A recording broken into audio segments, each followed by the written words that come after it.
2026 FIFA World Cup is happening right now.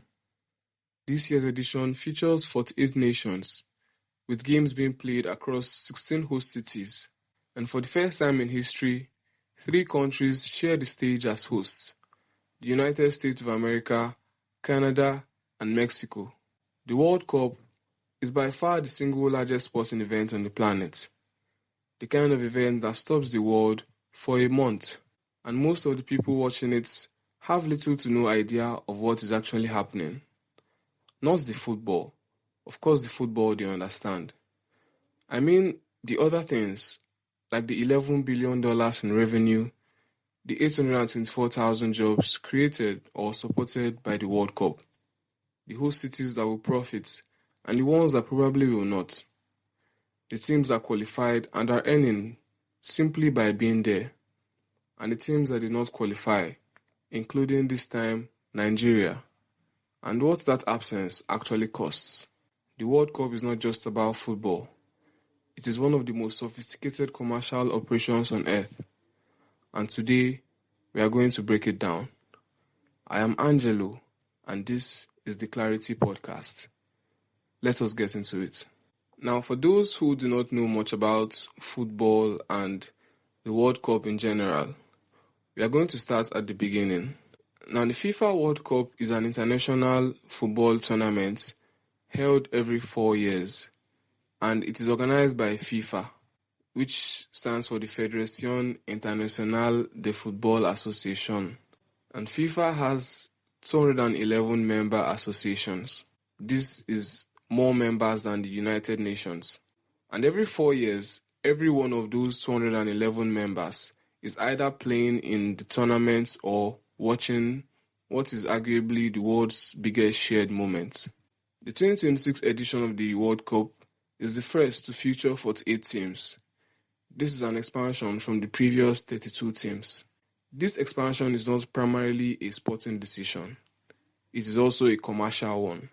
More teams mean more matches, and more matches mean more broadcast revenue. And more broadcast revenue translates to more money for FIFA. We will come back to this later in the episode. Now, how does a country get to host the World Cup? Hosting the World Cup is one of the most coveted prizes in global geopolitics. Countries do not simply apply. They actually campaign for years. So here's how the process works. A country submits a formal expression of interest to FIFA. If the country passes the initial eligibility check, it prepares a full bid, which means a detailed proposal covering stadiums, transportation infrastructure, accommodation, legal guarantees, security arrangements, and financial commitments. FIFA then sends inspection teams to evaluate the bids on the ground. The bids are scored across 5 criteria categories, each rated from 0 to 5.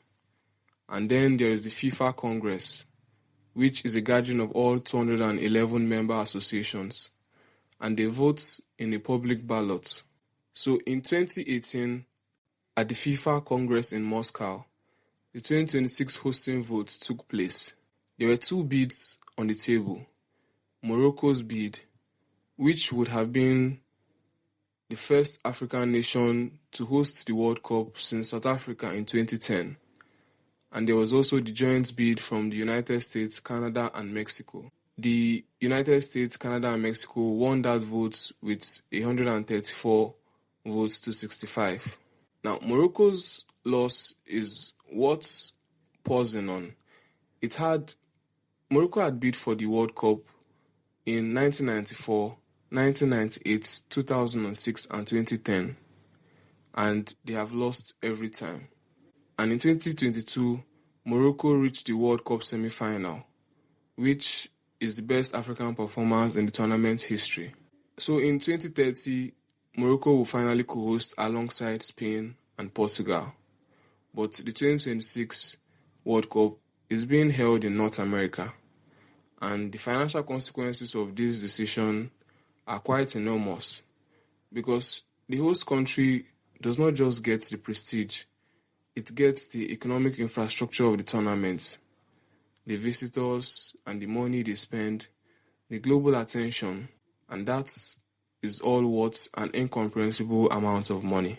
Let us start with the organization running the whole show, FIFA, and how much money they actually make from the World Cup.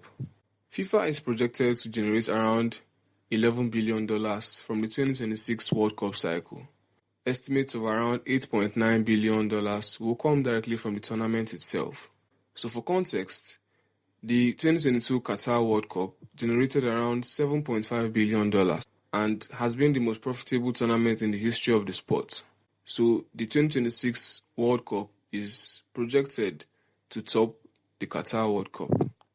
So you might be wondering, where does that money come from? There are three main sources. The first is broadcast rights, fees paid by television networks and streaming platforms from around the world for the right to show these matches. Then there is also the sponsorship deals, global partners like Adidas, Coca-Cola, as well as health and pharmaceutical companies who buy into the tournament's enormous audience reach. And finally, ticketing. Revenue from the roughly 3 million match tickets sold across the tournament contributes greatly to the total generated revenue for FIFA at the World Cup. And of that total revenue, FIFA distributes prize money to the participating national associations.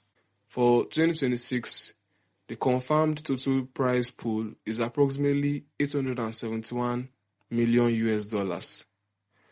Although FIFA has not published a full official breakdown of individual round payments at the time of this recording, but qualifying teams receive a base fee simply for participating, and there are additional payments for each round that they advance to. These amounts are significant, and teams who do not qualify receive absolutely nothing. Nigeria is not at this tournament, and whatever the base fee is for simply showing up, it is not coming to the Nigerian Football Federation, and we will look into that later in the episode. Now let us talk about how much and how do the host countries actually make money. Now the United States, Canada and Mexico are the financial beneficiaries of hosting, but there is more nuance to the situation than headlines might suggest.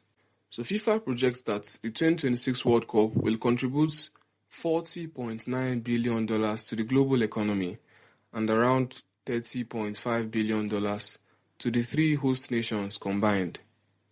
It also estimates that roughly 824,000 jobs worldwide will be created or supported by the tournament. For Canada, the projected benefit is $3.8 billion Canadian dollars, including an estimated 24,000 jobs. And for Mexico, the projected benefit is around $3 billion US dollars. Mexico stands out as a relative beneficiary in this arrangement because that figure represents a more meaningful share of its economy than the equivalent United States of America figure. The US economy is actually so large that even a $30 billion boost amounts to less than a fraction of a percent of its GDP. But here is where there is nuance in the situation. These projections are from FIFA, and FIFA has a very strong interest in making these projections look attractive to potential future host nations. But from independent analysis, it has been found that the real economic impact of mega sporting events is significantly lower than official estimates. Regular tourists avoid crowded host cities during tournaments. Residents shift their spending rather than increase it. And the governments of host nations divert public funds from other priorities to cover the costs of hosting. The long-term benefits of hosting are more tangible when a tournament leaves behind lasting infrastructure like upgraded transportation, improved stadiums, and stronger tourism branding. But they are much less convincing when expenditure concentrates on temporary facilities and short-term operational costs that disappear when the tournament ends. The pattern from previous World Cup is actually instructive. For example, after Brazil 2014, Stadiums built in cities with no serious football culture struggled to fill these seats. And for Qatar in 2022, they built elaborate facilities that they barely use.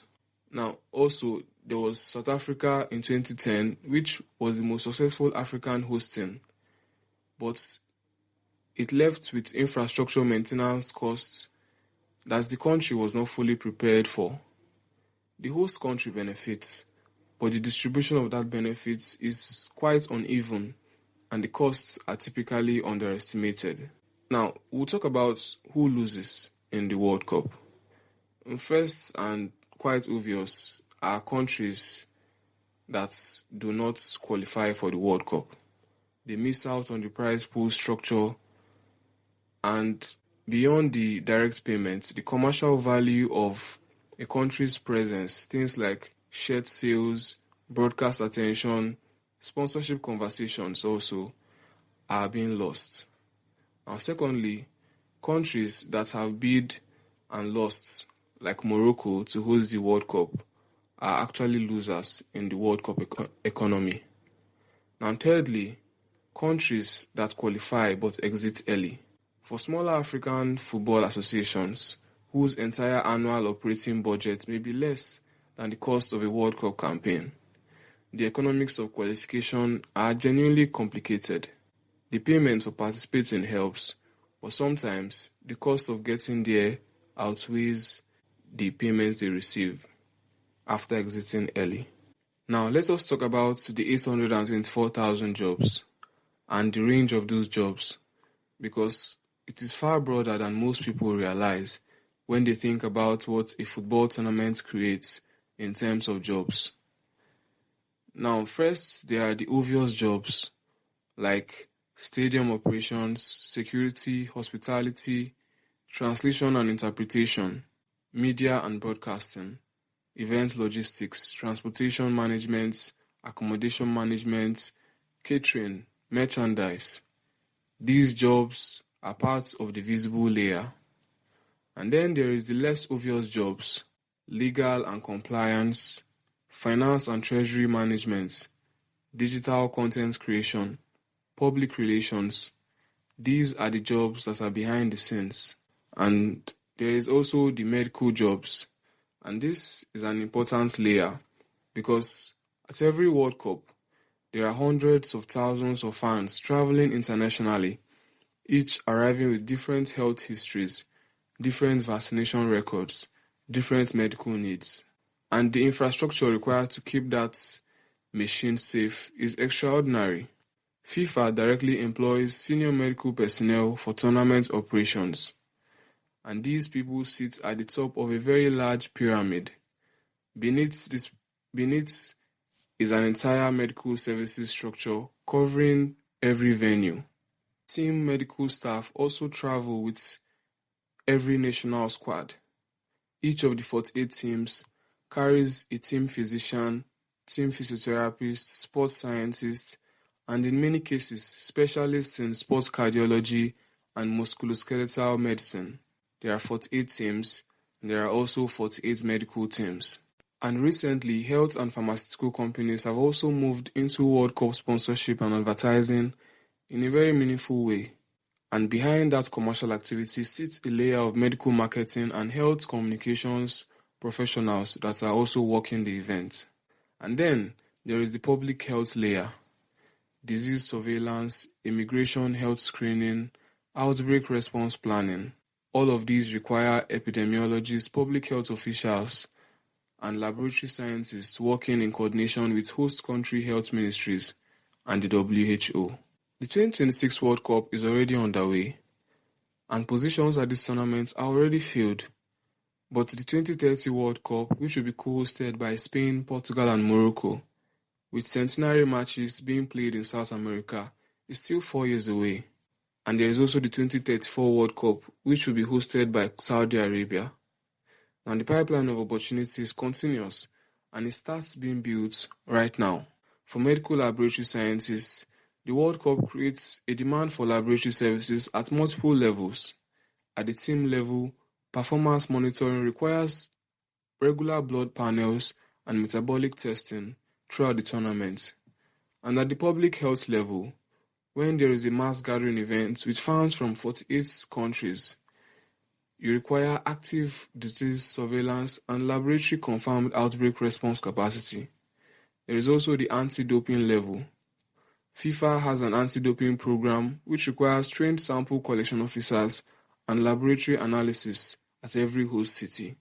Now, for you to position yourself for any of these parts, you first build credentials in sports medicine laboratory science. And secondly, you look into the World Anti-Doping Agency's sample collection program. The path to the World Anti-Doping Agency starts from the Anti-Doping Agency in Nigeria. And these are achievable goals, and it is specifically relevant to being deployed for the World Cup. Also, for physiotherapists, every one of the 48 national teams travel with physiotherapists, and a Nigerian physiotherapist who has experience working with a professional football club, even at the Nigerian Premier League level, has a credential that opens doors. The pathway runs through the NFF medical team and the CAF medical programs. When you build a track record in club football first, the World Cup comes easy. Now, you should know that the World Cup economy does not start when the tournament starts. It starts 4 years before. Infrastructure contracts, sponsorship deals, media rights negotiations, medical service procurement, and logistics planning. All of these things happen continuously between tournaments. The person who positions themselves as a specialist in sports medicine or sports event management or sports broadcasting or sports law or even sports analytics right now will have a credible profile when the 2030 procurement cycle opens in earnest in 2027 and 2028. Now, the World Cup creates 824,000 jobs. Very few people who start looking for these jobs the week before the tournament begins get these jobs. Most of these jobs go to people who have been building towards them for years. That gap is simply a decision made in advance, and that decision is available to you right now. Now, before I close this episode, I would like to talk briefly on the Nigerian situation. Nigeria did not qualify for the 2026 World Cup. The Super Eagles were eliminated in the CAF qualification process, and the financial consequences of that absence are concrete. The 2026 prize pool for the World Cup is approximately $871 million distributed across 48 participating teams, and Nigeria will not receive any share of that money. And this comes at a time when the Nigerian Football Federation governance is under significant scrutiny, where league infrastructure needs serious investment, and when player development pathways are seriously underfunded. Nigeria missing out on the World Cup is not a small matter. Also, beyond the direct payments, Nigeria's absence from the tournament reduces commercial value of the Super Eagles brand in the global market. Jersey sales, image rights conversations, sponsorship discussions that reference World Cup participation. None of that happens when you're not there. And then there is the broader visibility dimension. The 2026 World Cup expands to 48 teams, which gave Africa 9 slots, an increase from the previous 5 slots. Nigeria not being among those 9 is not just a sporting failure, it is a commercial and reputational one. The 2030 World Cup is 4 years away, and with Morocco being a co-host, Africa will have a slight home advantage. Hopefully, Nigeria returns to the World Cup stage in 2030. So finally, the World Cup is not just about football. It's an $11 billion commercial operation built on broadcasting rights, sponsorships, and the geopolitical ambition of nations that spend years competing for the rights to host it. It creates 824,000 jobs across sports, media, logistics, finance, and medicine. The tournament is happening right now, and you are watching the spectacle. Now you also know the business behind it. This is the clarity. Now, if you have listened up to this point in the episode, I really appreciate you.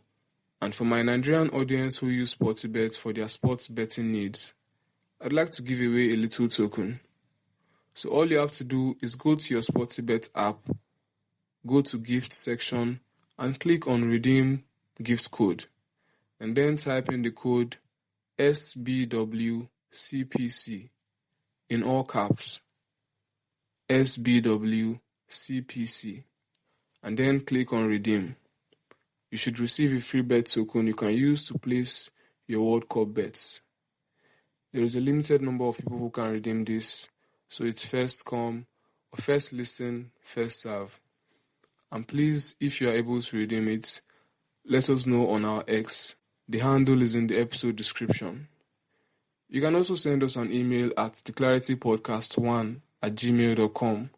We are always happy to hear your suggestions and criticism. Happy hunting and boom luck.